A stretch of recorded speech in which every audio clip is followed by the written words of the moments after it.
नमस्कार, welcome to common Indian voice. देश में आप लोगों ने इसके पहले वाला वीडियो आप लोगों में से कुछ लोगों ने देखा होगा। हाँ, देश में बहुत ज्यादा गुस्सा है, नाराजगी है, लोगों को समझ में नहीं आ रहा कि फार्म लॉज क्यों वापस ले लिया। इसको हमने कुछ हद तक समझाने की कोशिश की है। हमारे साथ एक पैनल था, आज भी हमारे साथ फिर से एक पैनल है फार्म लॉस की, क्योंकि मुझे लगता है कि हम लोग जो भी करें ना, देश में बहुत मुश्किल से यूनिटी आई है और ये यूनिटी नहीं जानी चाहिए। तो हमारे तरफ से एक छोटा सा क्या बोलेंगे, small kind of effort from our end to tell you people what actually is happening, what is our perception। आपकी अलग परसेप्शन जरूर होगी। मेरे साथ पैनल में आज अभिजीत बैनर्जी है, नमस्कार, and Akhil Hello, Hindu, he likes to call himself Akhil Hindu, namaskar। Please would you Namaste. introduce yourselves, Abhijit? Yeah, thank you so much, Asia, for having me on this panel. I think this was the need of the hour based on what transpired on the morning of November 19th. My name is Abhijit Banerjee. I'm by profession and passion, I'm an investment banker, and I engage in the investment banking corporate advisory services. I've been doing this for more than 2 decades now. And politics, I would say, when I started my career, it wasn't so much an intrinsic part what it has happened in the last 7-8 years, that how we have been able to weave everything into our process of giving advisory resources to our clients. And for each of the political equilibrium shift that happens, whether it's in the form of a policy coming in or whether it's in the form of any kind of a major step being taken by the government, how does transfer that into economic benefits, and how that economic benefit further percolates down to each of the respective sectors and to the companies, at the top-down approach. And therefore, politics has become a part and parcel of actively following it up, not just for my own personal knowledge, but also it helps us to serve the client. So keeping this in mind, I thought that it would be very good to be part of a panel where we are able to kind of clear the air, understand the spectrum in totality, and discuss this out very openly, and put it on the plate, what the pros and the cons of the impact coming out of Modi's recent announcement of repealing the farm law that has been the bone of contention and discussion for more than a year now. So with that, I'd like to pass it on to you to introduce yourselves, and then we can start the discussion. Yes, Akhil, आप अपने बारे में कुछ बताइए। जी बिल्कुल, सादर प्रणाम Isha ma'am. नमस्ते अभिजीत जी। नमस्ते। मेरा नाम अखिल है और मैं अपनी पहचान बस इतनी रखता हूँ कि मैं हिंदू हूँ। मैं अपने सरनेम में यकीन नहीं रखता हूँ, मैं अखिल हूँ और मैं हिंदू हूँ। आई एम एन एंटरप्रेन्योर, छोटा सा अपना मेरा एक एंटरप्राइज है, मैं उस पर काम करता हूँ, अपना व्यापार है। राजनीति ना मेरा पेशा कभी रहा, ना मेरा शौक, लेकिन मोदी जी के आने के बाद पिछले 7-8 सालों में जो मैंने देखा कि अब देश में वो राजनीति है जो हमारे हर एक छोटे से छोटे व्यक्ति के जीवन को छूती है, जीवन के रोजमर्रा के पहलुओं को आज की राजनीति छूती है। और इसमें मुझे राजनीति में रुचि, या कह लीजिए इंटरेस्ट इन पॉलिटिक्स जो मेरा आया वो यहाँ से आया। बहुत सारी चीजों में बदलाव आया है मोदी जी के आने के बाद। एक सामान्य जनता जो है सोचने के तरीके को उन्होंने टच किया, उन्होंने छुआ है, जिसके चलते मेरे जैसे लोगों को राजनीति में रुचि होने लगी। क्योंकि मुझे पता है आज वो जो कर रहे हैं कल मेरे ऊपर उसका फर्क आएगा, पहले ऐसा नहीं होता था। तो ये वो कारण है जिसके चलते राजनीति आज मेरे लिए एक परमानेंट शोध का या परमानेंट इंटरेस्ट का टॉपिक हो गया है। और जहाँ तक ये किसान बिल वापस लेने की बात है, तो इस पर मेरा अपना जो व्यू है, मैं दोनों तरफ के व्यूज देख रहा हूँ। मेरा अपना व्यू क्लियर है, मैं उस पर बाद में आऊंगा। मैं दोनों तरफ के व्यूज देख रहा हूँ, तो जरूरी था। मैं धन्यवाद दूंगा फिर से ईशा मैम को, इस चीज के लिए एक सेशन रखा, तो चीजें थोड़ी क्लियर हो जाएंगी। इस पर चर्चा करेंगे आगे, तो चीजें निश्चित रूप से बहुत साफ होंगी। Thank you ma'am. Thank you both of you. अच्छा, पहला मेरा क्वेश्चन जो है मैं ये ओपन रख रही हूँ। अखिल, पहले अभिजीत बोलेंगे, उसके बाद अखिल आप बोलेंगे। पहला क्वेश्चन का, आज हम लोगों ने देखा कि बहुत ज्यादा नाराजगी है, मगर मतलब इसके पहले भी जो है कि हम लोगों की ना एक्सपेक्टेशंस बहुत है, और मैंने महसूस किया, क्योंकि मैं भी गुस्सा थी, फिर जब मेलो डाउन कर गई, फिर मुझे भी लगा कि एक्सपेक्टेशंस बहुत है और बहुत सारी बातें नहीं समझ के हम लोग अपना रिएक्शन दे देते हैं। एंड ये रिएक्शन देने के वजह से क्या हो जाता है कि मतलब कभी कभी क्या हो जाता है कि मैसेज भी गलत चला जाता है, बट देन आई थिंक हमारी एक्सपेक्टेशंस के वजह से we don't want our leader to fail, we don't want our leader to lose, and शायद उसका रिएक्शन था। यस अभिजीत, आप पहले बोलिए what is your perception, and then Akhil आप बोलेंगे। Thank you Aisha ji. आपने बहुत ही महत्वपूर्ण पॉइंट रखा है कि हम लोग उम्मीद बहुत कर बैठे हैं, और वो इसलिए क्योंकि मोदी जी में वो काबिलियत है। वो काबिलियत के वजह से आज वो चेंज हमने बदलाव 2014 से देखा हुआ है, और उसी विश्वास के साथ जो मोदी 2.0 का संगठन हुआ था, वो उससे भी ज्यादा भारी बहुमत से हुआ था। यही वजह थी कि लोगों को पसंद आने लगी। अब देखिए, वो भी इंसान है, वो तो भगवान है नहीं, तो उनसे भी मिस्टेक हो सकती है। अब उसमें पॉइंट ये देखना है कि मैंने जो निर्णय लेने की कोशिश की वो देश की हित में was my intention clean or not? That is what I think majority of the nation, people who was watching him, who were closely monitoring him, are seeing that the intention is very pure, is a noble soul, and mistake can happen. Mistake can happen with anybody. He's also a human being at the end of the day. वो भगवान तो है नहीं। तो ये थी, तो अपेक्षा तो जरूर है और अपेक्षा रहेगी भी मोदी जी से। मैं कहूंगा कि देखिए 19 नवंबर का जो सुबह थी 9 बजे के बाद से नाराजगी मैं ठीक नहीं कहूंगा, बट वो it was more of a disappointment.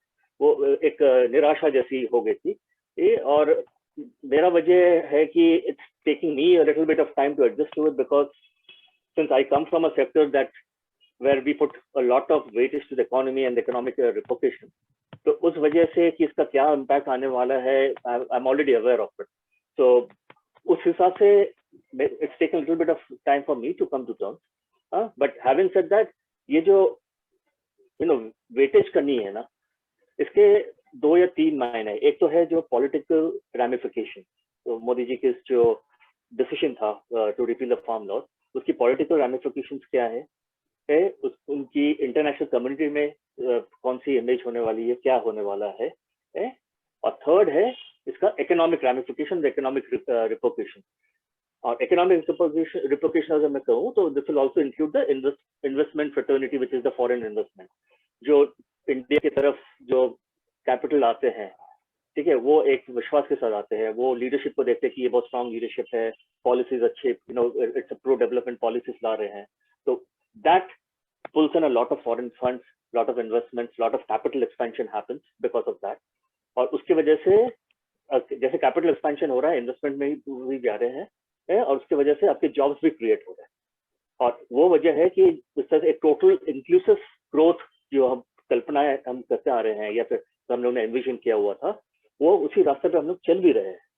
अभी इसका क्या इम्पैक्ट होने वाला है मैं विस्तार से बताऊंगा, बट उससे पहले मैं एक बार अखिल जी से भी सुन लो कि वो भी क्या राय रखते हैं। बिकॉज मैं ये नहीं कहूंगा कि मैं गुस्सा हूँ मोदी जी से, बट हाँ, निराशा जरूर हुई है, और उस निराशा से भी मैं उभरने की कोशिश भी कर रहा हूँ। I have to be very honest with that, but नीयत उनकी साफ है। मैं before I pass it on to Akhil ji, there are a few questions which I'm going to answer myself. Is that, did Modi ji take a huge political risk in repealing the formula? The answer is yes. Did he care for the votes? ये जो बार बार बात हो रही है कि election की वजह से हुआ था, answer is no, he did not care for the vote. अगर होता तो वो डिमोनेटाइजेशन नहीं करते, जहाँ पे योगी जी की सरकार बनी थी 2017 में। So he did not do it for the vote, but he took a huge political risk at the cost of his own image, at the cost that he knew that he will be making many people, more people unhappy than a very minuscule of the people who would be happy with this decision. ये उनको पता था, कि लोगों में आक्रोश होंगे, गुस्से होंगे, जो उनके चाहने वाले हैं उन पर गुस्से होंगे। वो वजह इसलिए क्योंकि वो भी उस देश को सबसे पहले रखते हैं, वी कीप नेशन फर्स्ट। तो ये मोदी भी जानते हैं, उनके लिए भी इंडिया फर्स्ट है और कोई नहीं है, हम लोग के लिए भी इंडिया फर्स्ट है। कल को अगर मोदी जी, ऐसा होगा नहीं मुझे पता है, कि कुछ ऐसा करे जो देश के हित में ना हो, हम लोग उस पर प्रोटेस्ट करेंगे। ये वो भी जानते हैं, हम भी जानते हैं। तो इसलिए उनको भी ये पता था ये रिस्क है। उनको ये भी पता है कि इकोनॉमिक रिस्क बहुत है, इसका जो रिपोर्केशन होने वाले हैं, at least in the investor fraternity में, इन्वेस्टमेंट फ्रेटर्निटी में, जो फॉरेन फंड्स में ये थोड़ा सा डेंट तो लाएगा, ये उनको पता है। इसके बावजूद भी उसने ये किया हुआ है तो जाहिर है ये उन्होंने देश को करना ही होता, देश के खिलाफ ही जाना होता, तो ये लॉस पहले लाती नहीं। तो ये किया हुआ है, ये इनकी वजह है। अब अखिल जी आप एक बार अपनी अपनी ओपिनियन रख दीजिए, उसके बाद इसको फिर विस्तार से मैं थोड़ा सा इसको एनालिसिस करना चाहूंगा। जी जी धन्यवाद। एक चीज जस्ट एक शब्द बोलना चाहता हूँ। जब उन्होंने बोला था, उनका मतलब ये था कि मैंने किसानों के लिए किया, समझाने की कोशिश की, नहीं समझे वो, और देश के लिए। एंड उसके बाद से जो हम लोगों के पास इंफॉर्मेशन, हमारे पास तो उतनी नहीं आती है, मगर दूसरों से जो हम लोगों को पता चल रहा था कि there was a serious maybe security risk और समथिंग। तो I would like you to touch on this point also. That I will explain. That I'll explain in a more elaborative way. But your first question, Isha ji, is that there was a anger and frustration and disappointment among Modi ji's followers. तो वो क्या था, उसको मैंने थोड़ा सा answer किया। अखिल जी भी अपना वक्तव्य रखें, and then we elaborate on the second question on that. We will. Akhil, please. Ji thank you both of you. देखिए पहली चीज, काफी सारी चीजें अभिजीत जी ने, me and him are almost on same page. जो बातें अभिजीत जी ने कही, मैं पूरी तरह से सहमत हूँ। यहाँ पर मैं थोड़ा सा उन्हीं बातों को आगे बढ़ाता हूँ कि एक चीज से शुरू करता हूँ जो मोदी जी ने करके दिखाया कि लड़ाई जब अपनों से हो तो कभी कभी हार जाना चाहिए, ये हुनर भी हमें आजमाना चाहिए। तो वो चीज उन्होंने करके दिखाई है। यहाँ लड़ाई अपनों से आ गई, ईगो पीछे हो गया, अपना अभिमान वो कभी रखते भी नहीं है, उसको उन्होंने पीछे रखा और वो निर्णय लिया जो देश के हित में था। अब यहाँ पर मैं इसका क्रोनोलॉजिकल ऑर्डर में बात करना चाहूंगा। ये फार्म लॉज आए, रिफॉर्म के लिए आए। रिफॉर्म से नरेंद्र मोदी जी की सरकार ने कभी भी समझौते नहीं किए, किसी दबाव में आने की उनके अंदर कभी भी आदत नहीं रही। जब से उन्होंने प्रधानमंत्री पद संभाला है, किसी दबाव में नहीं आया। अगर दबाव में पीछे हटना होता तो जब जीएसटी आया था तो उन्हें भी पता था कि बहुत बड़ा व्यापारी वर्ग, बहुत बड़ा टैक्स लॉयर, चार्टर्ड अकाउंटेंट और ब्यूरोक्रेसी का भी बहुत बड़ा वर्ग उनसे नाराज होने जा रहा है, फिर भी वो जीएसटी लाए।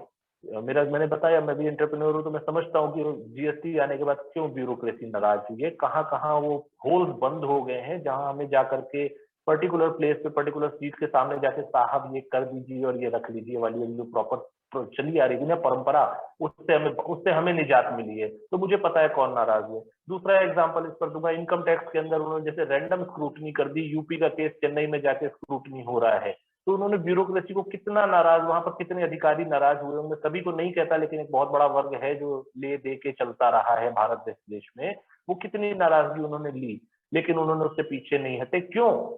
सारा देश उनसे नाराज था, लेकिन सारा देश एक तरफ खड़ा था। सेम डिमोनेटाइजेशन, उनसे नाराज बहुत लोग थे, उनको उसकी परवाह नहीं थी, लेकिन उनको ये पता था आपस में नाराज नहीं। वो हमेशा कहते हैं ना कि लड़ना है, बुरा कहना है तो मोदी को जूते मार लो। ये शब्द उन्होंने रामलीला मैदान से कहे थे, सीएए के समय जो रैली करी थी, मोदी को जूते मार लो, मोदी का पुतला जला लो, देश मत जलाओ। आज स्थिति ये हो गई थी, फार्म लॉज आए, अच्छा रिफॉर्म था, ये देश की कृषि क्षेत्र की एग्रीकल्चरल जो फेस है देश का, उसको बिल्कुल बदलने वाला रिफॉर्म था। है, मैं कहूंगा था नहीं, मैं कहूंगा है। लेकिन उसके बाद उस पर जिस तरह से विरोध हुआ, उसके बाद जिस तरह सुप्रीम कोर्ट उसमें इंटरवीन किया, 18 महीने के लिए सस्पेंड हो गए, तो आज की डेट में एक्चुअली फार्म लॉ कहीं पर भी अप्लाइड नहीं थे। वो एक तरफ रख दिया गया था, ड्राफ्ट या जो भी रूल बने थे या एक्ट बना था वो एक तरफ रख दिया गया था, बट वो एप्लीकेबल नहीं था। तो एक्चुअली उसके आज कोई मायने नहीं थे, लेकिन उसकी आड़ में आज स्थिति ये हो गई थी, देश के अंदर विभाजन होने लगा था। देश के अंदर, जिसको कहते हैं एक ही वृक्ष की दो शाखाएं, हमारे हिंदू और सिख भाइयों के बीच में विभाजन की एक बहुत गहरी साजिश सामने आने लगी थी। तीसरा पक्ष भी उसका फायदा ले रहा था, बड़ा सिक्योरिटी थ्रेट था। तो इसको अवॉइड करने के लिए उन्होंने अपने अभिमान को पीछे रखा, उन्होंने इस चीज को पीछे रखा कि मुझे मेरा बढ़ाया हुआ कदम पीछे लेना पड़ रहा है। प्रदेश हित में उन्होंने इस निर्णय को वापस लिया, जिससे बहुतों के चेहरे से नकाब उतर गए, बहुतों के चेहरे से नकाब उतरे हैं, बहुतों के चेहरे से नकाब उतरेंगे आने वाले दिनों में। चीजें हमें आने वाले कुछ ही दिनों में दिखेंगी, बहुतों के चेहरे के नकाब उतरेंगे। बहुत बड़ी लॉबी सुबह 19 तारीख को 8 बजे बेरोजगार हो गई 5 मिनट के भाषण में। ये चीजें हैं, पॉलिटिकल मायने भी हैं इसके कुछ, जो मुझे लगता है, लेकिन स्ट्रेटेजिकल और जिसको कहना चाहिए आंतरिक और बाहरी सुरक्षा से जुड़े मामले ज्यादा हैं। मैं निर्णय से सहमत हूँ। रही बात निराशा की, तो मैं किसी पर आक्षेप नहीं कर रहा हूँ, लेकिन यही वो समय होता है जो दिखाता है कि आपका विश्वास कितना मजबूत है। यही एक वो समय होता है जो दिखाता है आपका विश्वास कितना मजबूत। और यहाँ मैं भक्ति करने को नहीं कह रहा हूँ, आप एनालाइज करते हैं, आप पिछले जो काम हुए हैं, पिछले जो रिजल्ट हैं, जो डिलीवर किया है किसी ने, उसके आधार पर आप उस पर अपना विश्वास आते हैं। देन हमें समझना चाहिए कि जो पीछे डिलीवर किया गया है उसकी वेटेज ज्यादा है, या आज जो एक कदम पीछे खींचा है उसकी वेटेज ज्यादा है। उस पर हमें डिसाइड करना चाहिए हमारे विश्वास का पलड़ा किस तरफ झुकना चाहिए। और अगर विश्वास मजबूत है तो निराशा नहीं है, गुस्सा नहीं है, या कम है। जिसका विश्वास जितना ज्यादा मजबूत है उसको उतनी निराशा और गुस्सा कम है, और जिसका विश्वास कम है वही निराश और गुस्सा है। लेकिन नियत पर किसी को भी शक नहीं है, इसीलिए हम प्रेम करते हैं मोदी जी को, इसीलिए मोदी सरकार पर भरोसा करते हैं। तो लौट फिर के है उनके अंदर वो चीज जिसकी वजह से हम वापस आए, जो हुआ 24-36 घंटे के अंदर बहुत बड़ा वर्ग फिर से वापस आया। जी आप सही बोल रहे हैं। जैसे मैंने भी सुबह ट्वीट किया था, मैंने इसमें पहले वाले इसमें बोला भी था, बाद में मैंने डिलीट कर दिया क्योंकि it was a reaction, disappointment एकदम झटके से, because you know till date I have never indulged in anything of this sort. क्योंकि मैं कभी भी ना शांत होके, जैसे बोला जाता है ना, गर्म होके कभी भी कुछ रिएक्शन नहीं देना, समझने के बाद हम लोगों को रिएक्शन देना चाहिए। So you know I was feeling like a stupid person actually कि why did I react so fast, but then मैंने उसके बाद देखा है। आप देखिए, मेरा नेक्स्ट क्वेश्चन जो आप लोगों को है वो है कि the farm laws are going to be taken back, अभी सेशन शुरू होगा, and in the session it is going to be officially, you know, all the work has that will be, but आप जैसे आपने बोला कि एक बहुत बड़ा वर्ग बेरोजगार हो गया है। now the farmers are saying we have so many demands, and मैं एमएसपी पे मैं प्रोग्राम सुन भी रही थी कि एमएसपी कोई भी कंट्री, कोई भी गवर्नमेंट नहीं दे सकता है, और वैसे भी वो उसमें स्टेट मैटर भी आता है। तो मतलब the demands, and they are demanding कि जो केसेस है वो केसेस वापस ले लो, and then they have the cacophony has started, and वो लोगों ने बोलना शुरू कर दिया है कि 370 भी वापस लो, ये भी वापस लो, वो भी वापस लो। My question is, do you think it is so easy to bully Narendra Modi ji? It is not easy, that I'm telling you. See, what Akhil said was very right, that after that announcement, suddenly, you know, it was sort of from beneath the ground, you know, from under the feet, जैसे किसी ने carpet खींच लिया हो या फिर चद्दर खींच लिया हो, and they are not finding any more agendas to push through. तो वो बेरोजगार हो गए हैं. So it's not that easy. MSP is a administrative process. वो law में कभी आता नहीं है. He has even incorporated that into the law, in the 3 farm law, that all right, I'm going to put a guaranteed MSP also if that is the bone of contention. But they continued with it. So now the demand was that unless they will not go back unless until you repeal the farm laws, that has been repealed. Now coming back over there, I think they can continue to sit, or maybe the law will take its own course in terms of ensuring that they are able to clear the blockage, following the due process of law, so that a common man doesn't face any more problem now. Because after this, the weightage is not there anymore. No matter whatever you say, then tomorrow will say that, you know, give away the Kashmir also to Pakistan. Only then I'll go back. So there's no end to it. So what he will do? No, it's not that. But the way I'm looking into it is that the ramification, yes, he said that मैंने ये किसानों के लिए लाया था, उनके अच्छे के लिए लाया था, उन्हें समझा नहीं पाया, देश के लिए वापस दे रहा हूँ. There's a lot of reading in between this. We may not be having a privy to the real information, what led Narendra Modi to do so, but it's now getting clearer that the reason was very, very strong and convincing enough for him to take this decision, because it is he who has been taking the brickbats after this announcement, right? And not just from the opposition, from his own followers as well, from his own supporters as well, where he knew this, his image has got a dent. From an economic perspective, from an investment perspective, it has created a dent, because agri sector was one of the sector that needed the most, due importance, and the reforms were long overdue, right?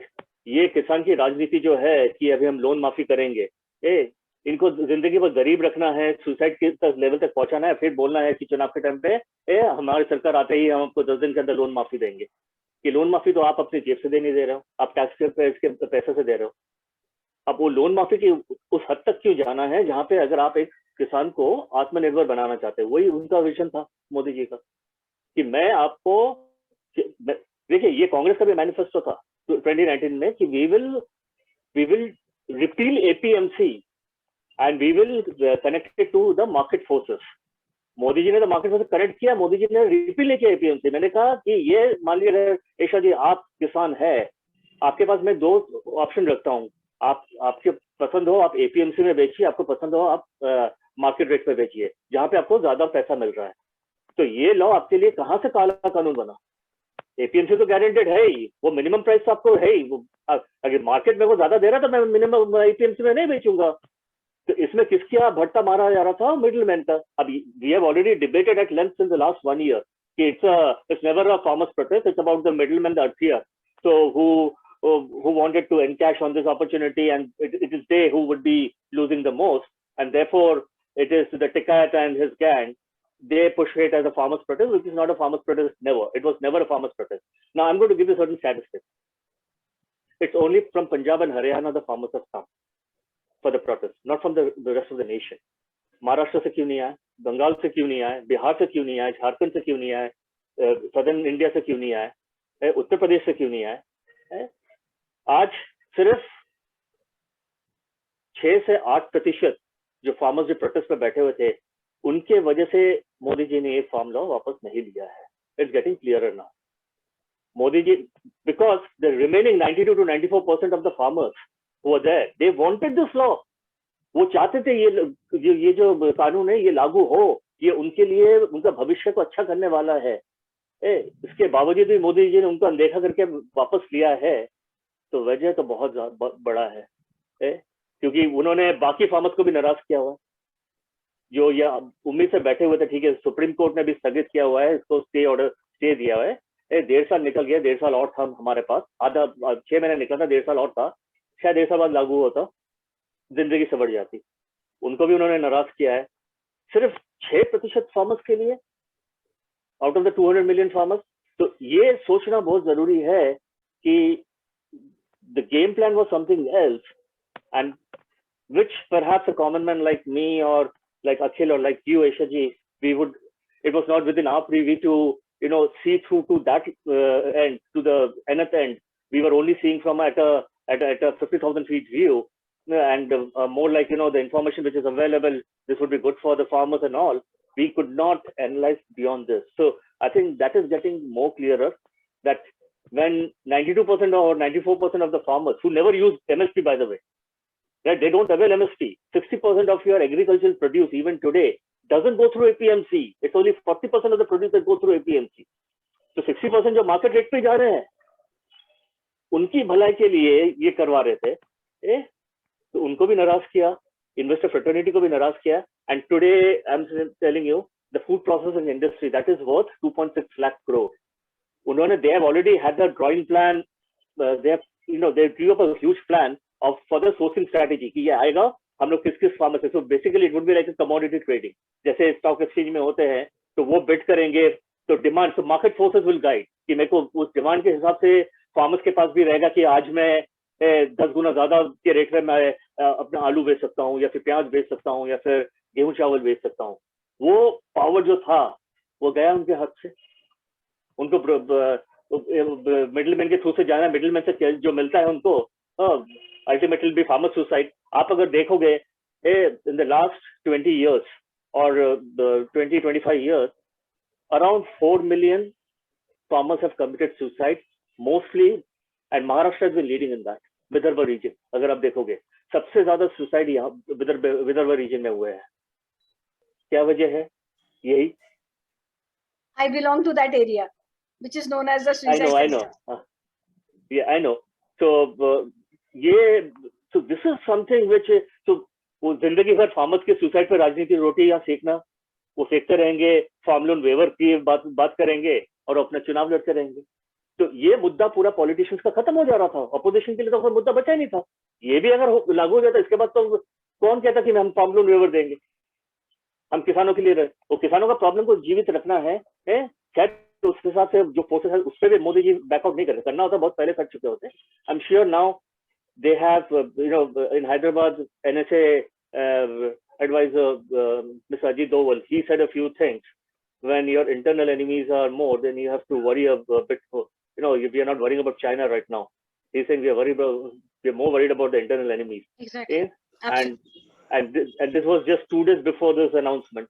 So I'm sure certain things were there, which actually yes, he has made us, many of them he has made angry. People like me were disappointed, right? That it should have happened, right?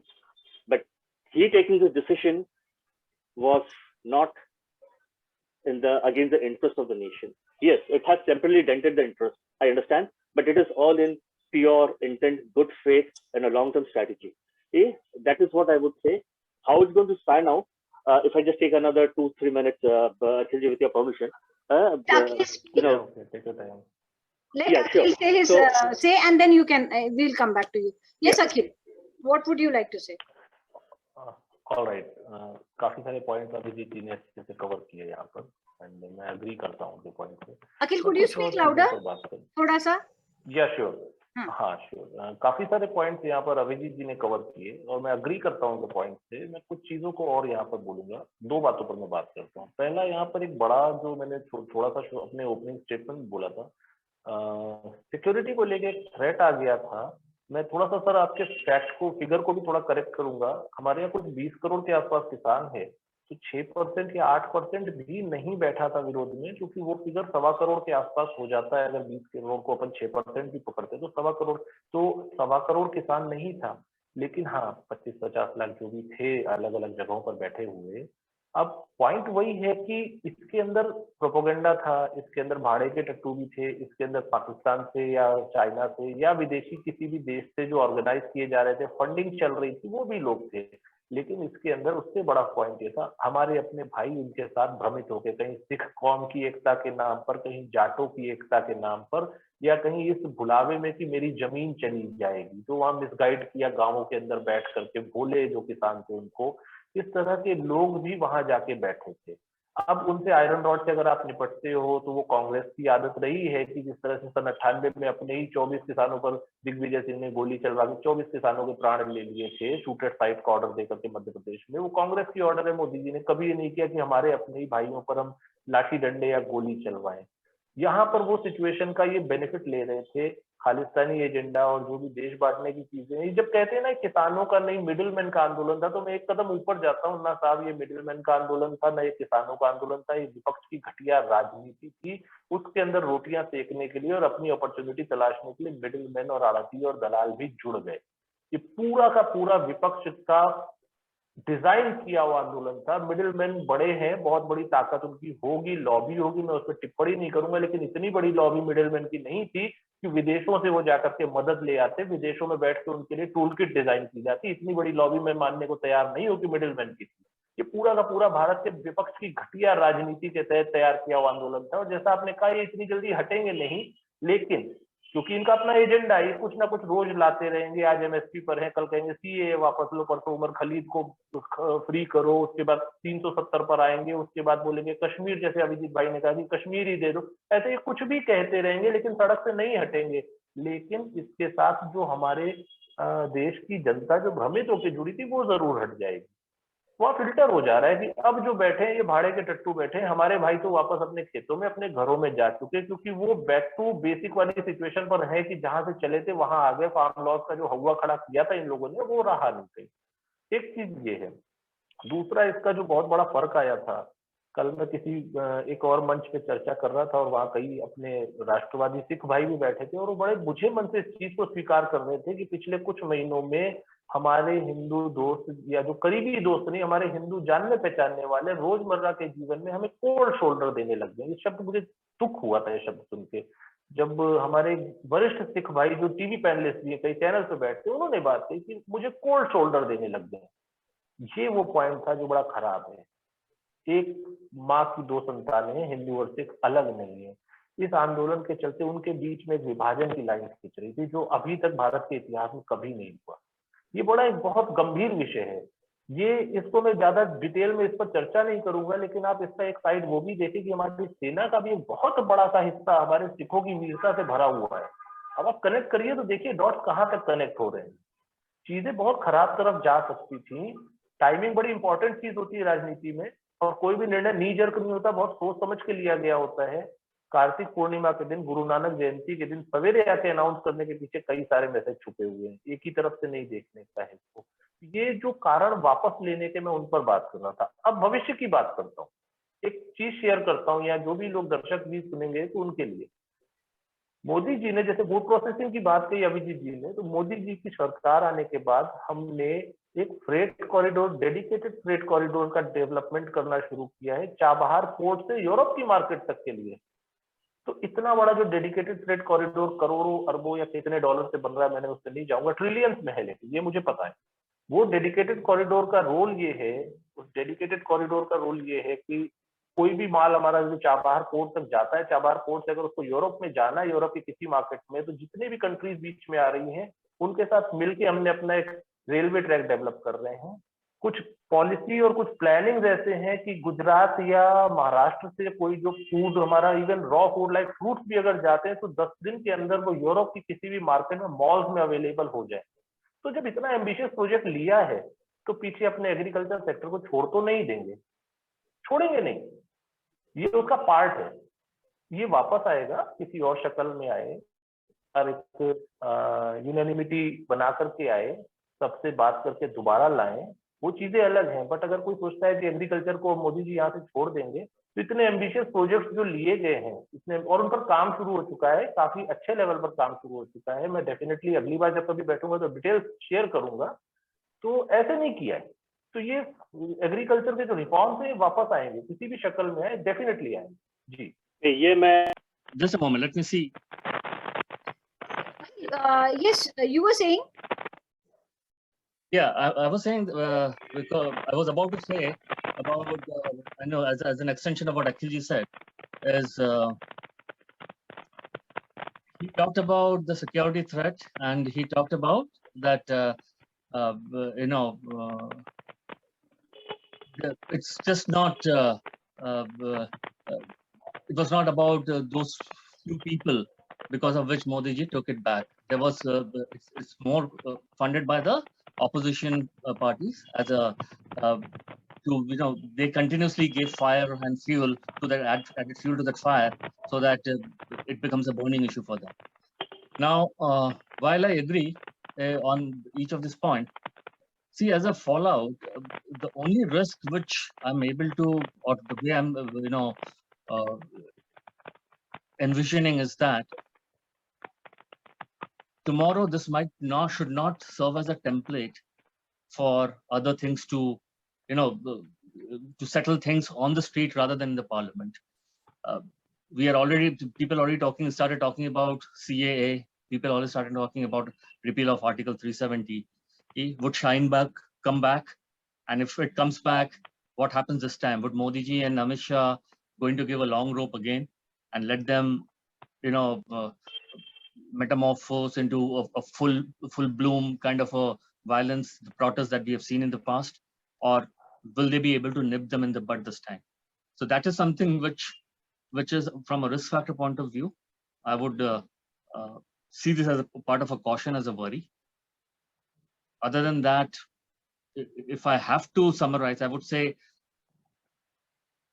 was this decision easy decision for Narendra Modi? Answer is no, it wasn't an easy decision. Did he make major part of the country angry or disappointed with the decision? Answer is yes. Does it mean that the faith towards Narendra Modi is over? Answer is no. People still continue to believe in him. Will it mean that we will vote for them? Answer is yes. But at the same time, I would, people having a little bit of expectation that somewhere now, because there has been a very, very soft approach of from Modi ji, for whatever reasons. I will not get into that. But the expectation is that what he was in 2014, when he was doing the election rallies, he was a candidate against the incumbent. But anyway, MMS was not contesting then. and it was Rahul Gandhi to be the prime minister candidate from Congress. But he was the first time participating for Lok Sabha elections. So Modi ji then, the way he would speak, and Modi ji now the way he's speaking, there's a lot of a very, very softer approach that we are saying. It's very good from an international community point of view. That's one of the reason I think diplomatically India has scored many, many brownie points than it was able to do so in the past. The second point is that the very good thing that has happened is, see, I won't even go very far back into the history. I'll go as far as 10 years ago from now. Let's say 2010, 2011. Even then, if you go back 10 years, English was seen to be something as a supremacist language, a language that will have a veto over other languages, right? So if you know English, it was kind of given that you would know everything.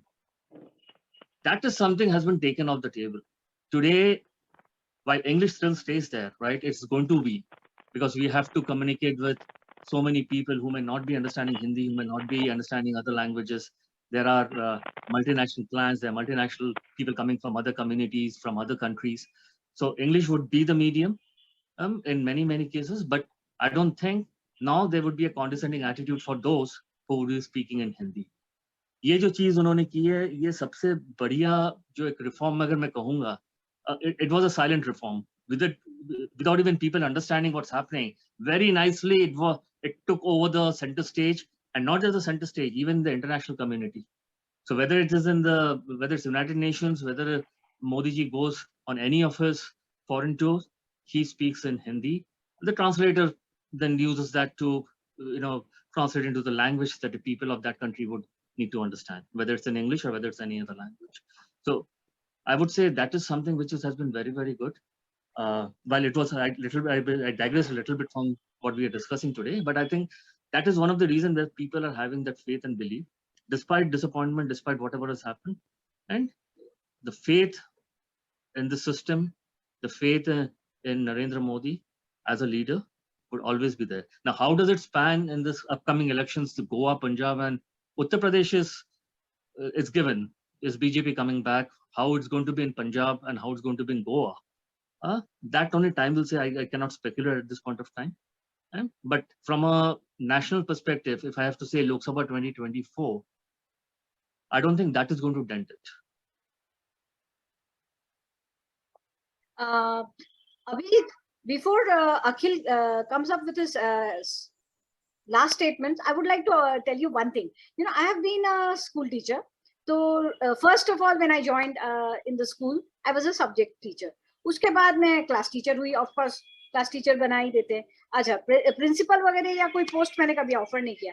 मगर मुझे एक चीज मालूम है कि जो मैं subject teacher के हिसाब से जब मैं बच्चों के साथ डील करती थी और मैं क्लास टीचर के हिसाब से जब डील करती थी, there was a difference. And मैं और हमारे जो प्रिंसिपल है वो जैसे डील करते थे उसमें भी डिफरेंस था. एंड मतलब हम लोग अगर पेरेंट्स को कुछ बोल देते थे, बट वो जो मंकी बैलेंसिंग जो करना पड़ता था तो वो प्रिंसिपल सर को करना पड़ता था.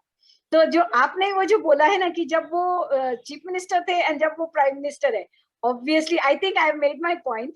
यस अखिल, एक और चीज मुझे आपसे पूछना है. आपको सच्ची में लगता है कि ये जो मतलब जो अभिजीत ने जो बोला है कि भाई आगे जाके रिपरकशंस, ये जो बाकी लोग जो है जो नाचना शुरू कर दिए हैं, मुझे पहले तो मुझे क्रेडिट चाहिए वाला ग्रुप आ गया है, एंड दूसरी चीज वापस लो सारे के सारे.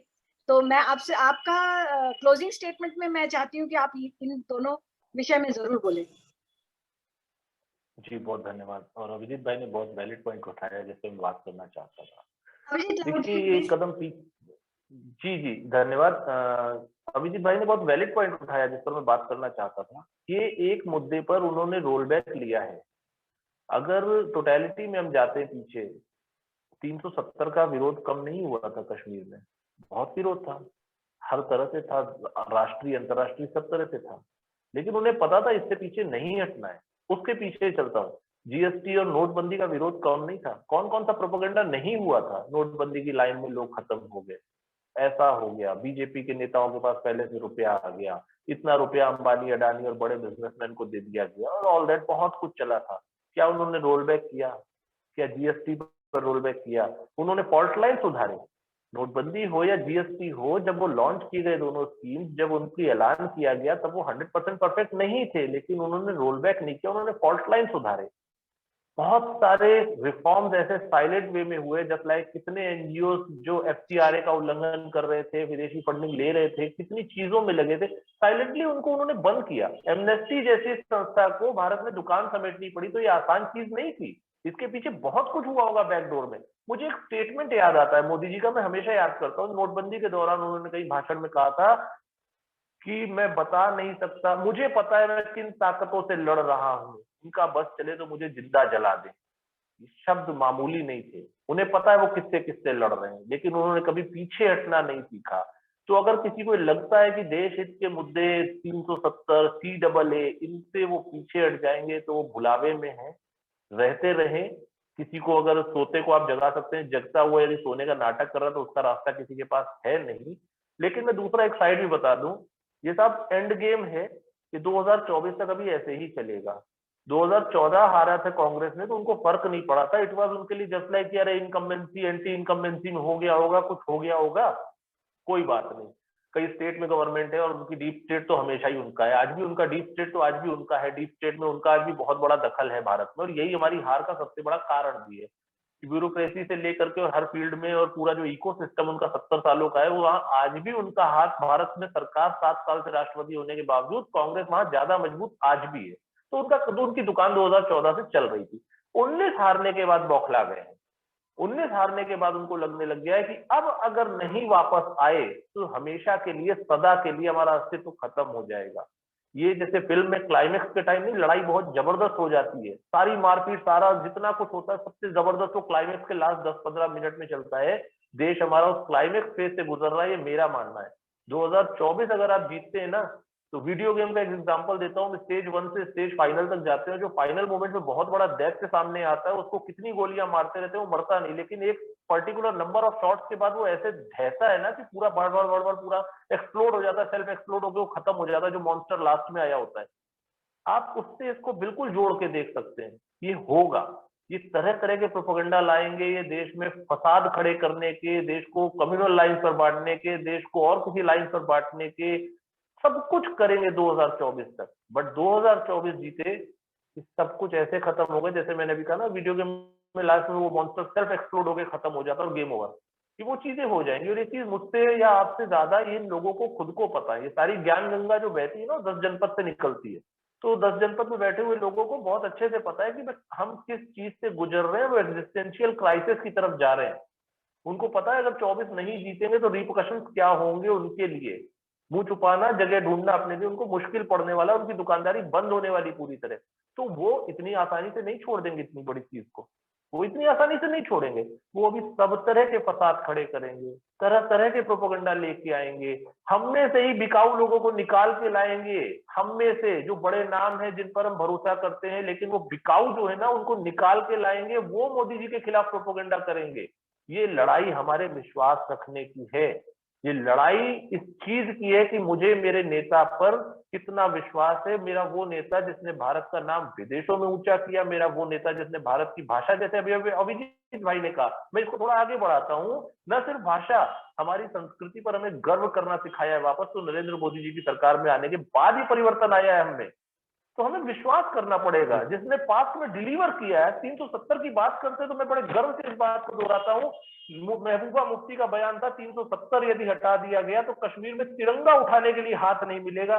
उसी कश्मीर में महबूबा मुफ्ती के दफ्तर की नाक के नीचे उनकी, मैं उनके लिए शब्द यूज नहीं करूंगा, लेकिन जैसे कहते हैं ना छाती के ऊपर, तो उनकी नाक के सामने लाल चौक पर तिरंगे से रंग के अगर किसी ने दिया तो नरेंद्र मोदी ने दिया। किसी और प्रधानमंत्री में कभी ये दम नहीं आई।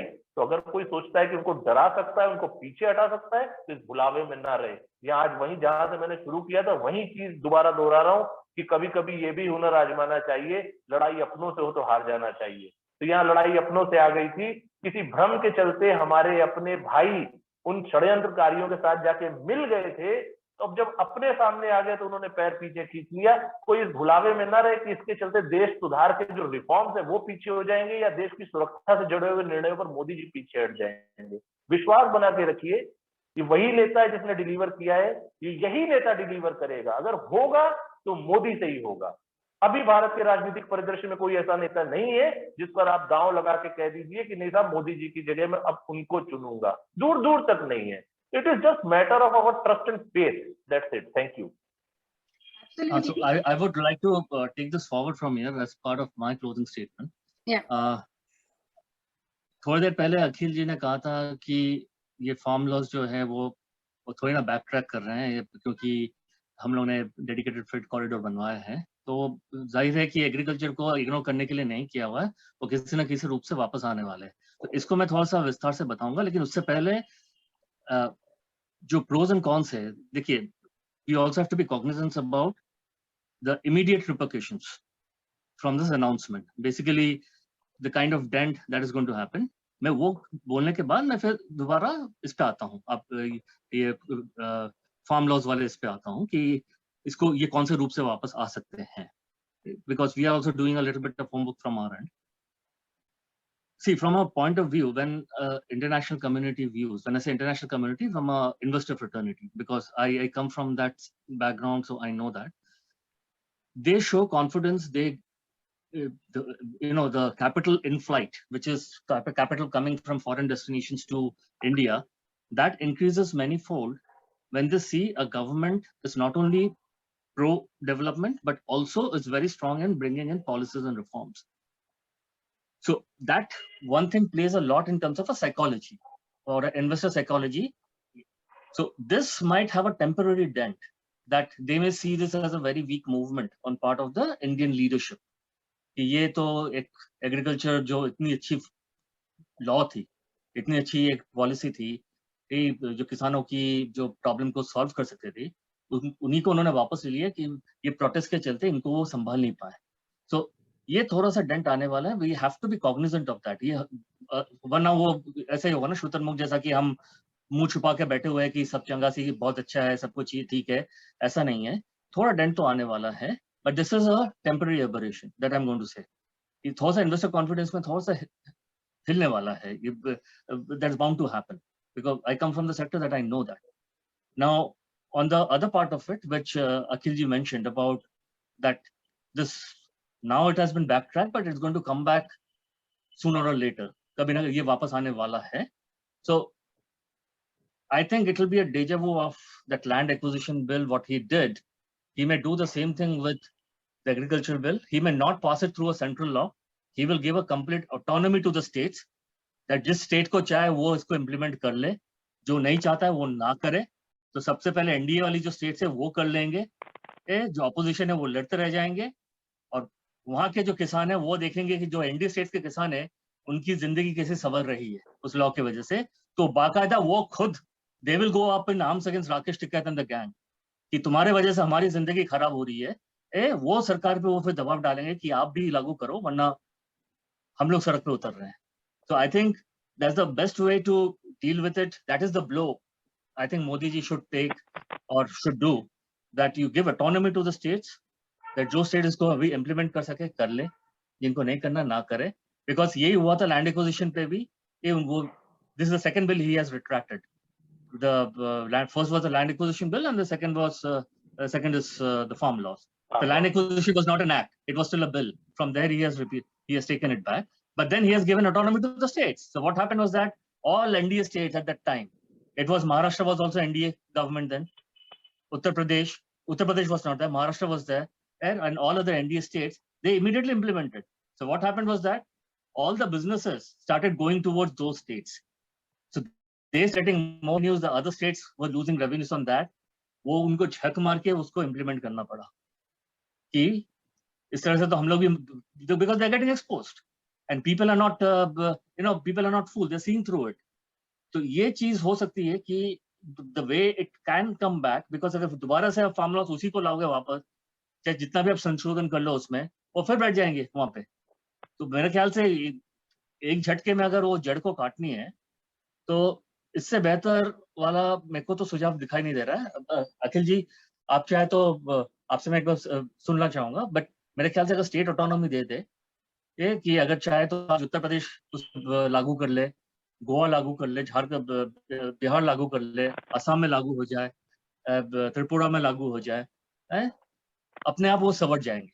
तो वहां पे फिर कंपैरिजन हो जाएगा। तो महाराष्ट्र के जो फार्मर्स है वो देखेंगे कि हमारे यहाँ लागू नहीं हो, हमारी जिंदगी बदतर है।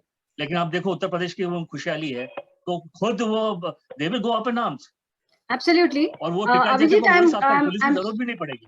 Abhijit, sorry to cut in between, थोड़ा सा टाइम शॉर्ट जा रहा है। I think even Akhil will agree to that. And ये चीज काफी लोग बोल रहे हैं कि जब स्टेट एनडीए स्टेट्स अगर उसको अपना लेंगे, the difference will be seen. And obviously जैसे UP is now number 2 as far as economy is concerned, so the difference will be there, and maximum लोगों को समझ में आ गया है कि ये जो किसान आंदोलन है, जैसे हमारे भी family, we also come from a family which has farms, तो हमारे फैमिली में तो किसी को कुछ फर्क ही नहीं पड़ा, no one is even talking about it. तो वही चीज है, मैं लोगों को यही बोलना चाहती हूँ, you know, I have absolutely excellent panelists today, and मैं ये बोलना चाहती हूँ कि इन लोगों ने बहुत पॉइंट वाइज and point मतलब they have come up with absolutely, you know, you can say very very valid points. आप लोग जरा सोचिए एंड समझिए, फालतू में आउटरीच करना और ये जो बातें होती है ना, we will come down onto the streets and we will do civil disobedience या civil वॉर की तरफ हमको नहीं जाना है। हमको कंट्री को बांधना है, हमको कंट्री को आगे लेके जाना है। अगर मोदी जी ने कोई डिसीजन लिया है, और आज तक जिस आप लोगों ने इनसे दोनों से सुना है कि कहाँ हम लोगों को चुपचाप उन्होंने हमको आगे लेके गए हैं। तो ये जो जैसे अखिल जी ने बोला है कि हमारे ही बीच से जो पैसा खा के जो लोग करते हैं, प्लीज उनको बिलीव मत कीजिए, क्योंकि वो तो अपने ही एजेंडा में अलग चल रहे हैं। तो हमको उनका एजेंडा नहीं लेना है, हमारे लिए एक ही एजेंडा है, और वो देश and the country first, and the country should go to the top. तो इसके लिए आप लोग be calm, let the leadership do, the leadership has not let us down, the leadership is doing everything to bring back honour to the country, so please believe in them. मैं जाते जाते दोनों को, Akhil ji, Abhijit ji, thank you very much, and yeah it was very interesting, very interesting session.